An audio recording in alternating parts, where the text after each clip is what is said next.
The silence in Lysara's mind was louder than any noise. For 27 years, she had never been alone. There had always been voices, feelings, needs pressing against her consciousness. Now there was nothing. Just her, only her. She trembled so violently that Taewon had to hold her up. Around them, chaos erupted. Guards rushed forward. Nobles shouted. The Galactic Council representatives demanded explanations. Camera drones swarmed closer, capturing everything, but Lysara barely heard any of it. She was drowning in her own mind, overwhelmed by having only her own thoughts. "Breathe," Taewon whispered. "Just breathe. You are okay. I cannot feel them. Where are they? Where is everyone? They are still there. They are fine. You are just disconnected for a moment. That is all. This is what you feel? All the time? This emptiness?" Taewon smiled sadly. "We do not call it emptiness. We call it peace." The guards reached them. One grabbed Taewon and pulled him away from the princess. Another moved to secure Lysara, but Thelrin stepped between them. "Do not touch the princess," the High Arbiter commanded. But High Arbiter the human spoke the forbidden words. "He has committed heresy. I am aware." But he spoke them to the air before her ascension. Technically, she is not yet Empress. Therefore, the laws regarding the bond do not fully apply. It was a flimsy legal argument, and everyone knew it, but it bought them time. Lysara looked around the chamber. She saw the shock on every face, the anger, the fear. These were her people, the ones she had served her entire life. And they looked at her like she had betrayed them. The bond began to return. She felt it creeping back into her mind.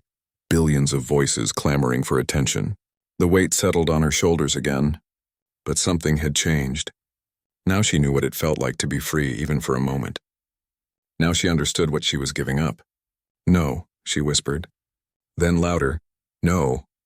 The chamber went quiet again. Everyone stared at her. "I refuse the ascension," Lysara said clearly. "I refuse the throne. I refuse the bond."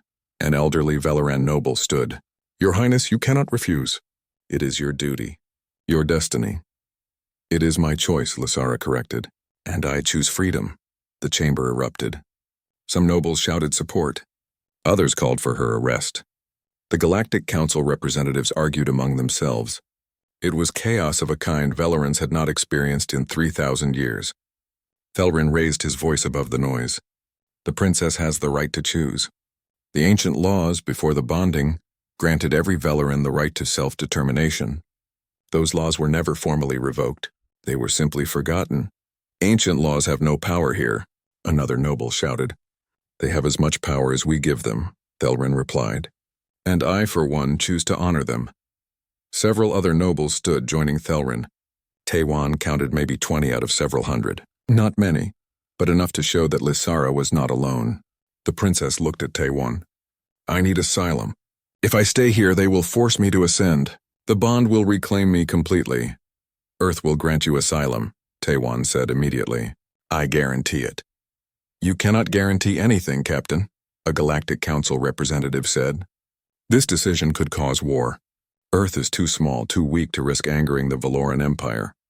Earth has never been afraid of doing what is right," Taewon replied. "Even when it is hard, even when it is dangerous." The lead Velaran commander approached. "Princess Lysara, I must ask you to reconsider. The Empire needs you. Without a ruler, without the bond, we will fall into chaos." "Then learn to live with chaos," Lysara said. "Or better yet, learn to live as individuals. The bond was meant to bring peace, but it has only brought slavery. We have traded our souls for order. I will not make that trade anymore." She walked down from the platform. Taewon moved to her side. Guards surrounded them, but no one tried to stop them. Perhaps they were too shocked. Perhaps they did not know what to do when their perfect princess chose imperfection. They made it out of the chamber and into the corridors. Hyunwoo was waiting with a small team of human security. "The shuttle is ready," he said. "But Taewon, you know they will not let us leave. The Velaran fleet will stop us. Then we break through. Against the most powerful navy in the galaxy? That is suicide. Do you have a better idea?" Hyunwoo grinned. "No, let us go commit suicide together." They ran. Behind them, Taewon heard alarms. The palace was being sealed. They had minutes at best. They reached the landing pad. The shuttle sat waiting, engines already warming up. But between them and the ship stood a line of Valoran guards, weapons raised. Taiwan stopped. This was it. They could not fight through. Even if they somehow made it to the shuttle, they would be shot down before they reached orbit. Then Thelrin appeared with the group of rebel nobles. "Lower your weapons," he commanded the guards. "High Arbiter, we have orders to lower your weapons." That is an order from a High Arbiter of the Valoran Empire. The guards hesitated. Then slowly they lowered their weapons. The path to the shuttle was clear. "Go," Thelrin said to Lysara. "Go and show the galaxy what it means to be free." Lysara embraced him. "Thank you. For everything. Thank the human. He is the one with courage." They boarded the shuttle. As the doors closed, Taiwan saw more guards arriving. The rebel nobles stood between them and the shuttle, buying them precious seconds. The shuttle lifted off. Taiwan half expected to be shot down immediately. But instead, something incredible happened. Across the planet, across the entire Valoran Empire, people felt the bond flicker. They felt what the princess had felt. A moment of silence. A moment of individuality. And millions of them wanted more. Ships began powering down. Guards stopped following orders. Workers stopped their tasks. For the first time in 3,000 years, Valorans were thinking for themselves. It was chaos. It was terrifying. It was beautiful. The shuttle reached orbit.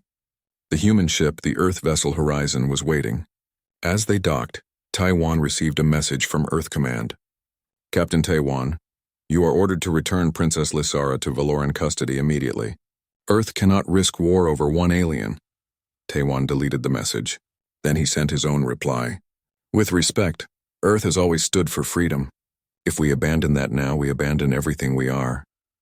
Hours passed. The Valoran fleet surrounded them, but did not fire. On the surface, the Empire was splitting. Traditionalists who wanted to maintain the bond fought against reformists who wanted freedom.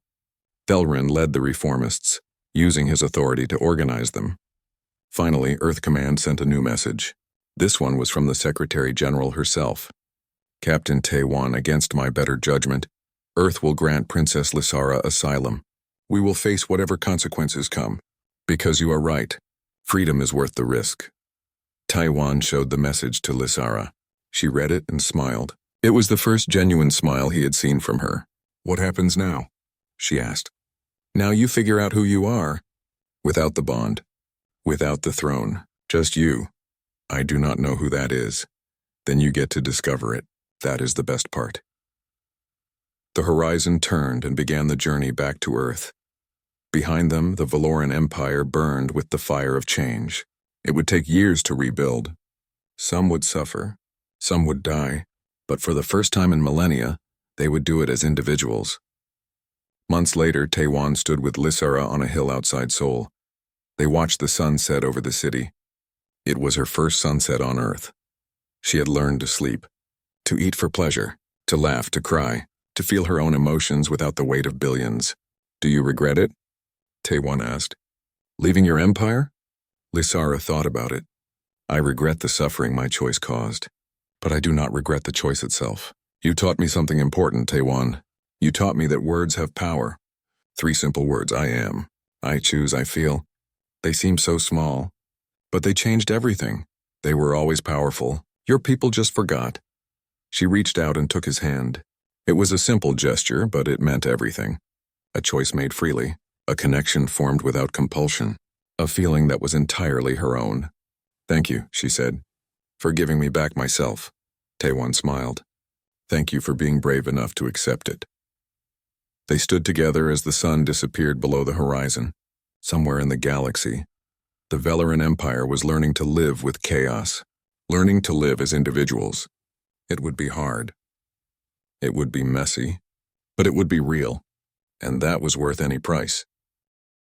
The next morning, Taiwan learned that the Emperor was dead. The announcement came over every communication system in the palace simultaneously. The elderly ruler had passed peacefully in his sleep. The Empire mourned in perfect organized silence, which meant Princess Lysara would now undergo the Ascension ceremony. Hyunwoo found Taiwan in his quarters. "Did you hear? The princess will become empress tonight. Apparently it is a big deal. The bond will fully transfer to her." "What does that mean, fully transfer?" I asked Thelrin. He said right now the princess shares the bond with her father and other royal family members. They split the load between them. But once she is Empress, she will carry it all alone, at least until she has an heir old enough to help. Taewon felt cold. All alone? All billions of people? That is what he said. Why do you look like that? Because she will not survive it. She can barely handle the bond as it is now. If it gets stronger, it will destroy her. Taewon, what are you thinking? I know that look. That is you're about to do something stupid look. I am thinking that I cannot let this happen. Cannot let what happen? The succession of an alien empire? Taewon, this is not our concern. We are here as observers, nothing more. Would you stand by and watch someone die when you could prevent it? Hyunwoo grabbed his arm. Listen to me. Whatever you are planning, do not do it. We have orders. We represent Earth. If you cause an incident, it could mean war. Then it means war. Taewon. But Taewon was already walking toward the door. He had to find the princess. He had to tell her there was another choice. The problem was that the princess was in seclusion. Before the ascension ceremony, the heir must meditate and prepare alone. No one was allowed to see her. Guards stood at every entrance to the royal wing. Taewon tried the main entrance. The guard stopped him politely but firmly. He tried a side entrance. Same result. He was about to try a third route when Thelrin appeared. Captain, you should not be here. I need to speak with the princess. That is impossible. She is preparing for ascension. Then I will speak to her during the ceremony. Thelrin's eyes widened. You cannot be serious. The ascension ceremony is the most sacred ritual in Velaran culture. No outsider has ever been permitted to attend, let alone speak during it. Then I will be the first. Captain, if you interrupt the ceremony, you will be arrested, possibly executed. Your Earth will face severe consequences. I understand. Thelrin stared at him for a long moment. Then surprisingly he smiled. You are either the bravest human I have met or the most foolish. Can it not be both? The High Arbiter laughed quietly. Then his expression became serious. Captain, I must tell you something. I am part of a group that opposes the bonding. We believe it has lasted too long, that it has made our people weak. We have forgotten how to think as individuals. But we are few and we have no power. If we speak against the bond, we are exiled. Then why tell me this? Because you might succeed where we have failed. You are an outsider. You are not bound by our laws or traditions, and the princess trusts you, though she would never admit it. How do I reach her? Thelrin pulled out a small device. This will deactivate the security on the north entrance for exactly 3 minutes. After that, you are on your own. The ceremony begins in 2 hours in the Throne of Unity. Every Velaran noble will be there. Every Galactic Council representative. Every camera and broadcast system in the Empire. What you do will be seen by trillions. Good, Taewon said. They should see. He took the device and ran. The north entrance opened as promised. Taewon moved through the royal wing quickly but carefully. He passed chambers filled with ancient artifacts, libraries with books carved into crystal, gardens where time seemed to stand still. Finally, he reached the princess's meditation chamber. The door was not locked. He pushed it open. Lysara sat in the center of an empty room, cross-legged on the floor. Her eyes were closed. She wore ceremonial robes that glowed with inner light. I know you are there, Captain, she said without opening her eyes. You should not have come. I know. If you are found here, you will be punished severely. I know that too. She opened her eyes. They were tired, so very tired. Why then? Taewon knelt in front of her. Because I cannot watch you destroy yourself. Your Highness, there is another way. There is no other way. This is how it has always been. Just because something has always been done does not mean it should continue. Your Highness, do you want to be Empress? The question seemed to shock her. Want? What does wanting have to do with duty? Everything. If you had a choice, if you could choose your own life, what would you choose? The princess was quiet for a long time. Then she whispered, I would choose silence. Just for a moment. To hear only my own thoughts. To feel only my own feelings. To know who I am without billions of others defining me. Then choose it. Walk away from the ceremony. Refuse the ascension. I cannot. My people need me. Your people have survived for millions of years. They will survive without this bond. But you will not survive with it. I have watched you this past week. You are dying slowly, under a weight no one should have to carry. Tears formed in the princess's silver eyes. Taewon had not thought Valorans could cry. Even if I wanted to refuse, she said, it is impossible. The ceremony is binding.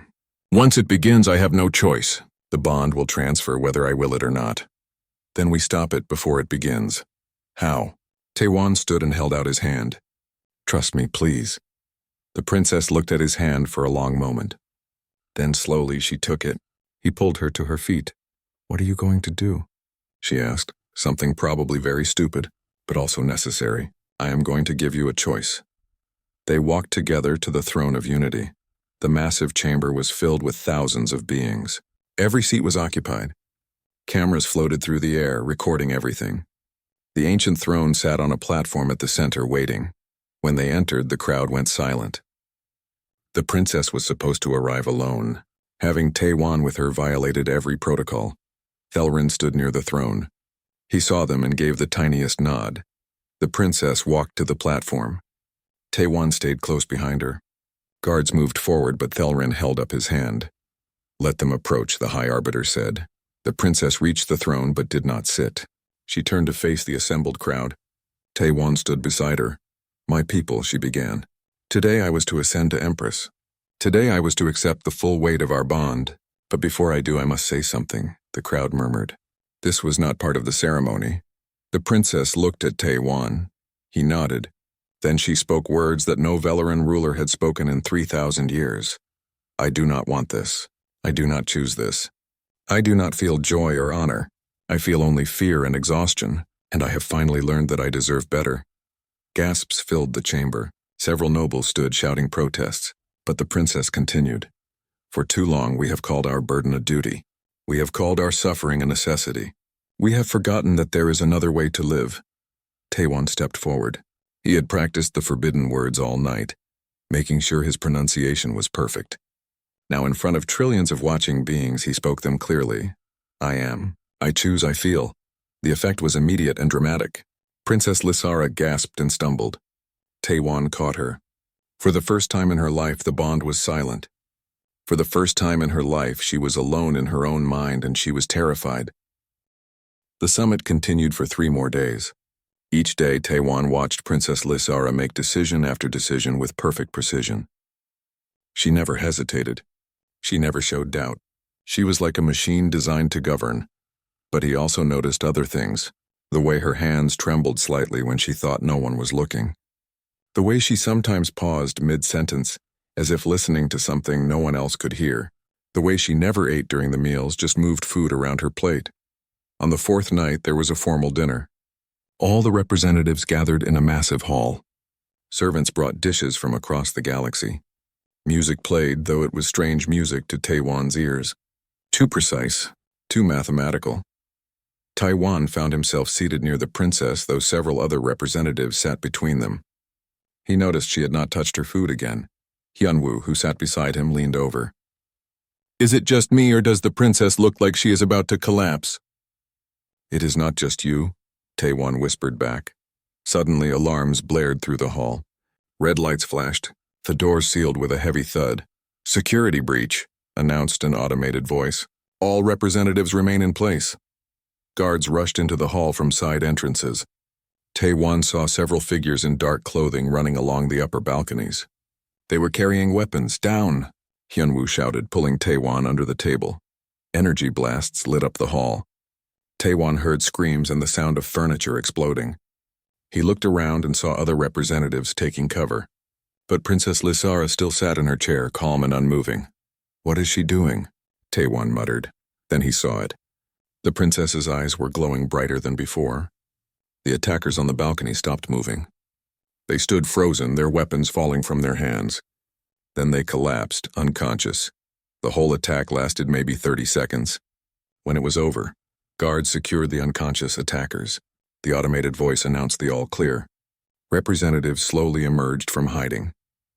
Princess Lysara stood and addressed the hall. The threat has been neutralized. There is no danger. Please resume your meal.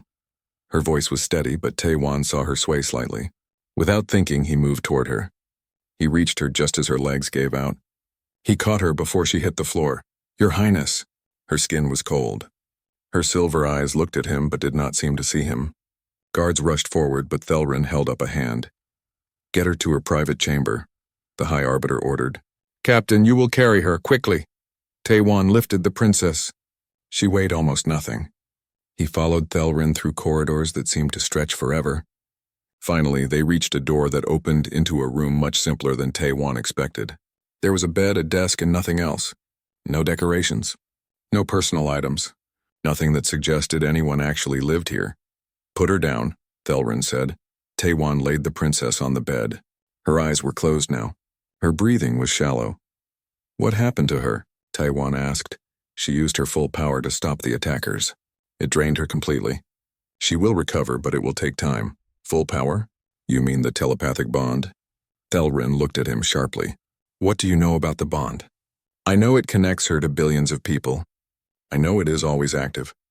I know she can never rest from it. The High Arbiter was quiet for a moment. Then he said, very few outsiders understand this. Most see only the strength of our empire. They do not see the price our rulers pay. Why do you do it? Why maintain such a terrible system? Because the alternative is chaos. Before the bonding, our people were like yours. Emotional, unpredictable.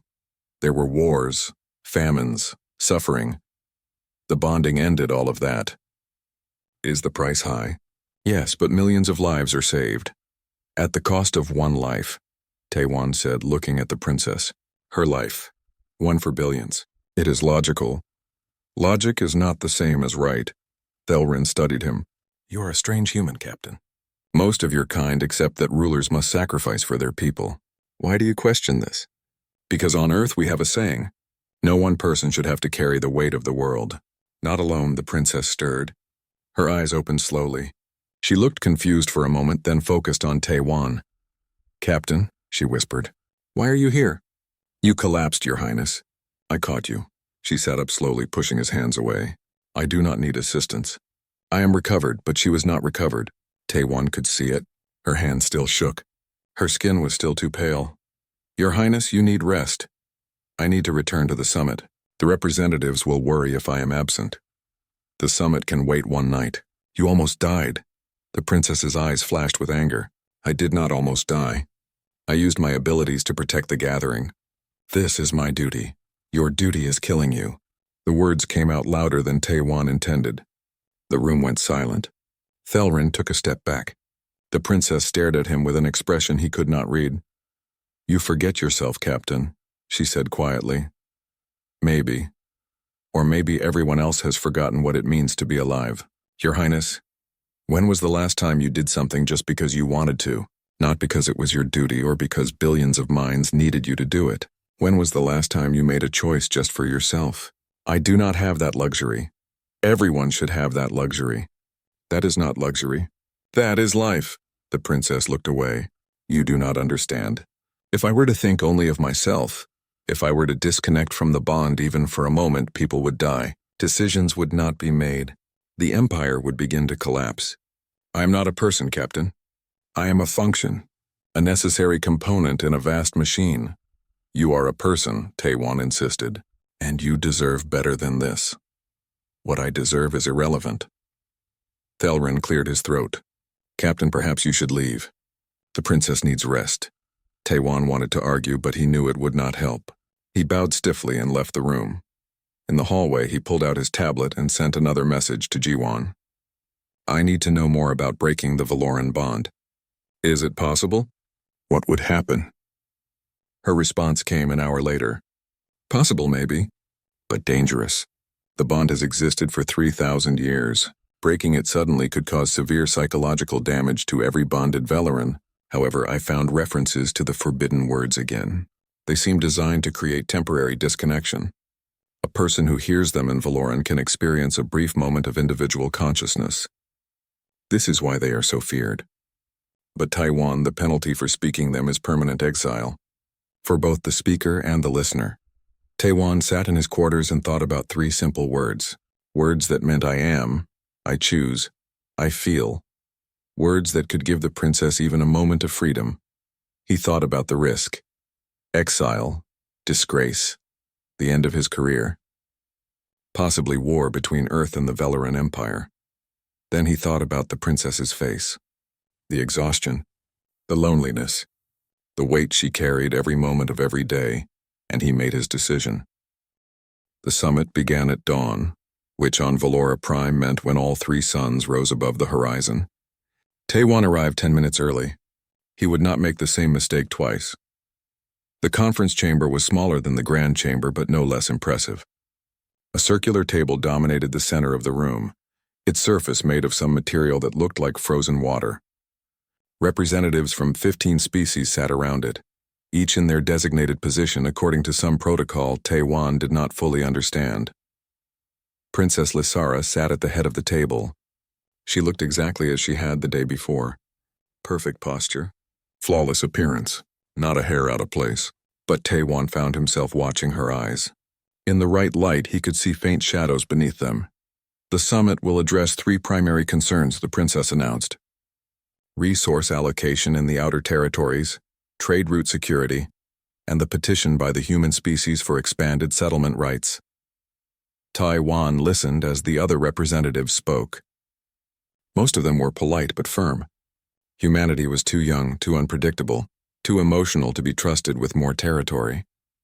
The Kelvorians, a species that looked like walking crystals, suggested that humans needed another century of cultural development before they could be considered for expansion. Cultural development, Taiwan muttered under his breath. You wish to respond? Captain Taiwan, the princess's voice cut through the chamber. Taiwan straightened. Yes, Your Highness.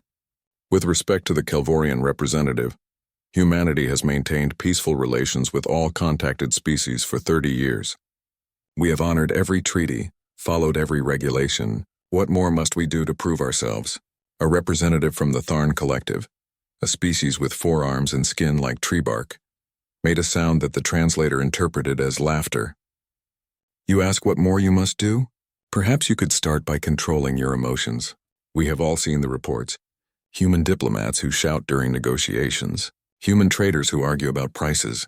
Human explorers who cry when they see beautiful vistas. You are unstable. We are passionate, Taiwan corrected. There is a difference. Is there? Princess Lysara asked, her silver eyes fixed on him. Passion leads to impulsive decisions. Impulsive decisions lead to chaos. Chaos leads to suffering. This is basic logic, Taiwan met her gaze. Passion also leads to art, to music, to love, to everything that makes life worth living. The chamber went silent. Several representatives shifted uncomfortably. The princess's expression did not change, but something flickered in those silver eyes. This summit is not a philosophical debate, Captain, she said quietly. We will take a recess. Return in 1 hour. As the representatives filed out, Thelrin approached Taiwan. A word of advice, Captain. Do not challenge the princess directly. It is considered extremely inappropriate. I did not mean to challenge her, Taiwan said. I was just answering honestly. Yes, Thelrin said. And there was that strange flicker of expression again. That is what makes it challenging. Taiwan spent the recess in a garden area. At least he thought it was a garden. The plants did not move in the wind because there was no wind. They grew in perfectly geometric patterns, each leaf exactly the same size as every other leaf. It was beautiful and disturbing at the same time. You think our world is strange? Taiwan turned. Princess Lysara stood a few meters away. She had approached so silently that he had not heard her. Your Highness, he said, bowing quickly. I apologize if I... Answer the question, Captain. You think our world is strange? Taiwan hesitated. Then he decided that honesty had gotten him this far. Yes, Your Highness. I do. Why? Because nothing is imperfect. Nothing is out of place. Even these plants, they are beautiful, but they do not look alive. They look like decorations. The princess walked closer. They are alive. They simply grow according to their design. As do we all. On Earth, plants grow wild. They compete for sunlight. Some grow tall, some grow short. Some have crooked branches. Some have flowers that bloom at odd times. That is what makes them beautiful. Their imperfection, and you believe this applies to beings as well? That imperfection is desirable? I think it is natural, Your Highness. The princess was quiet for a long moment. Then she said something that surprised him. Do you ever feel overwhelmed, Captain? Overwhelmed? By your emotions. By the needs and desires of others. By the weight of expectations. Taiwan thought about his answer. Sometimes yes, but I have friends who help. I talk to them when things get difficult. I share the burden. Share the burden, the princess repeated slowly, as if testing the words. An interesting concept. She turned to face him fully, and for the first time Taewon saw past the perfect mask. She looked incredibly tired. Not the tired of missing one night's sleep, but the tired of someone who had not truly rested in years. Your Highness, are you well? I am functional, she said. That is all that matters. Functional is not the same as well. The princess's eyes narrowed. You overstep, Captain. I apologize. You look like you need rest. Rest is a luxury I cannot afford. She glanced around the empty garden, then spoke more quietly. Do you know what it means to be Velaran royalty, Captain? I know that you rule one of the most powerful empires in the galaxy. We do not rule. We serve. Every Velaran citizen is connected to us through a telepathic bond. We feel their needs, their fears, their desires, all of them. Billions of minds constantly present in our thoughts. The royal family exists to process this information and make decisions for the collective good. Taewon stared at her. All of them? You can hear billions of people in your head right now? Not hear, feel. It is not like hearing voices. It is like standing in an ocean where every drop of water is a different emotion. We learn to navigate it, to filter it, to channel it into decisions and policies. But we cannot stop it. It never stops. That sounds like torture. The princess flinched. Actually flinched. It was the first uncontrolled movement Taewon had seen from her. It is duty, she said firmly. It is the price of civilization. Before the bonding, Velarans were like other species. Chaotic, conflicted, individual. The bonding brought us peace and order. At what cost? At the cost of myself, the princess said quietly. Then she seemed to realize what she had admitted. Her face hardened. The recess is over. Return to the chamber. She walked away before Taewon could respond. That evening, Taewon sent another message to Ji-won. I need everything you can find about the Valoran telepathic bonding. History, implementation, effects on individuals, everything. Ji-won's response came quickly. Already working on it. Taewon, I found something else about those forbidden words. They are not just random phrases. In Old Velaran, they literally mean, I am, I choose, and I feel. These are phrases that express individual consciousness. I think they were banned because they could disrupt the telepathic bond. Taewon read the message 3 times. Words that expressed individuality were forbidden. The princess was connected to billions of minds. She could never rest, never have a moment of privacy, never be just herself. And suddenly he understood why she looked so tired. Captain Taewon stared out the viewport of his shuttle as it descended toward the Crystal Palace. He had seen many alien structures during his 5 years in the diplomatic corps, but nothing compared to this. The palace rose from the surface of Valora Prime like a mountain of glass and light, reflecting the 3 suns that hung in the purple sky. His hands were sweating. He wiped them on his uniform pants for the 3rd time in 10 minutes. Nervous? Asked Hyunwoo from the pilot seat. Just warm, Taewon lied. Hyunwoo laughed. You're about to meet the most powerful royal family in the galaxy and you're just warm. Sure, Captain. The shuttle landed in a courtyard that could fit 100 ships. Guards in silver armor lined the path to the entrance. They stood perfectly still, their faces hidden behind helmets that looked like they were carved from diamonds. Taewon had read that Valorans rarely moved unnecessarily. Every action was precise, controlled, efficient. A tall figure approached as Taewon stepped onto the landing platform. The being wore robes that seemed to float around its body, changing colors with each step. Captain Taewon of Earth, the figure said in perfect English. I am High Arbiter Thelrin. Welcome to the Valoran Empire. Taewon bowed the way he had been taught. 30 degrees, hands at sides, hold for 3 seconds. When he straightened, he saw something flicker across Thelrin's face. Was it amusement, pity? The expression vanished before he could be sure. The princess will receive you in the grand chamber, Thelrin said. Please follow the designated path. Do not deviate. Do not touch any surfaces. Do not speak unless addressed directly. The list of rules continued for several minutes. Taewon tried to remember them all, but his mind kept catching on one phrase. Do not speak unless addressed directly. He had been warned that Velarans took protocol very seriously, but this felt extreme. The walk through the palace took 20 minutes. Every hallway was perfect. Every angle was exact. Not a speck of dust floated in the air. Taewon saw other aliens moving through the corridors, but they all moved in straight lines, their faces blank. It reminded him of videos he had seen of old factories, where robots moved in programmed patterns. The grand chamber was even more impressive than the exterior. The ceiling stretched so high that Taewon could barely see it. Columns of pure crystal supported arches that glowed with their own light. At the far end of the room, on a platform of white stone, sat a throne, and on that throne sat Princess Lysara. She was beautiful in the way that glaciers are beautiful. Perfect, cold, distant. Her skin was pale blue, and her eyes were solid silver without any visible pupils.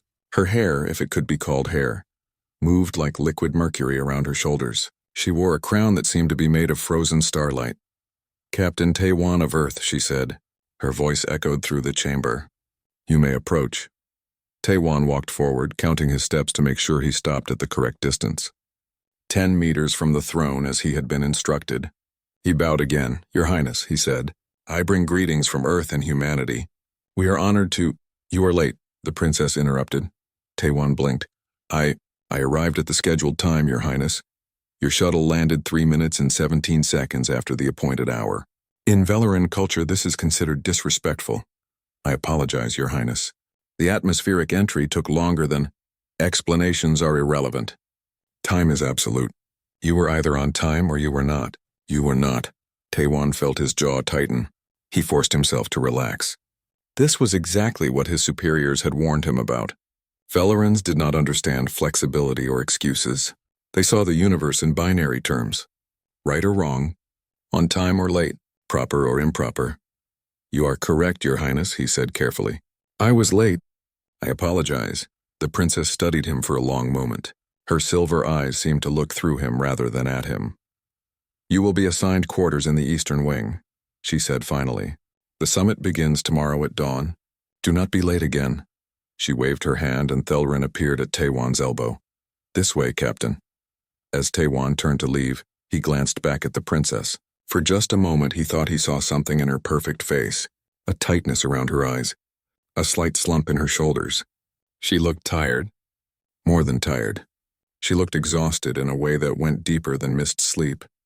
Then the moment passed, and her face was a mask again. His quarters were more luxurious than any hotel room on Earth. The bed adjusted to his body temperature automatically. The walls could display any scene he wanted. A bathroom that cleaned him with beams of light instead of water. But despite all the comfort, Taewon could not relax. He pulled out his tablet and reviewed the files on Valoran culture one more time. Most of it he had already memorized. The Valorans were one of the oldest species in the galaxy. They had achieved interstellar travel when humans were still learning to make fire. Their empire spanned 200 worlds and included trillions of citizens. But as he scrolled through the files, something caught his eye. A reference he had not noticed before. It was in a footnote, barely a paragraph long. Historical note. Early Velaran society was significantly different from current structure. Ancient texts reference something called the first words, or the words of self, which were banned approximately 3,000 years ago during the Great Consolidation. All records of these words were destroyed. Speaking them is considered a crime punishable by permanent exile. Taewon frowned. Words that were forbidden? What could possibly be so dangerous about words? He tried to access more information, but the file was restricted. His security clearance was not high enough. He sent a request to Ji-won, the xenolinguist on his team back on the ship. If anyone could find information about forbidden words, it would be her. The reply came an hour later.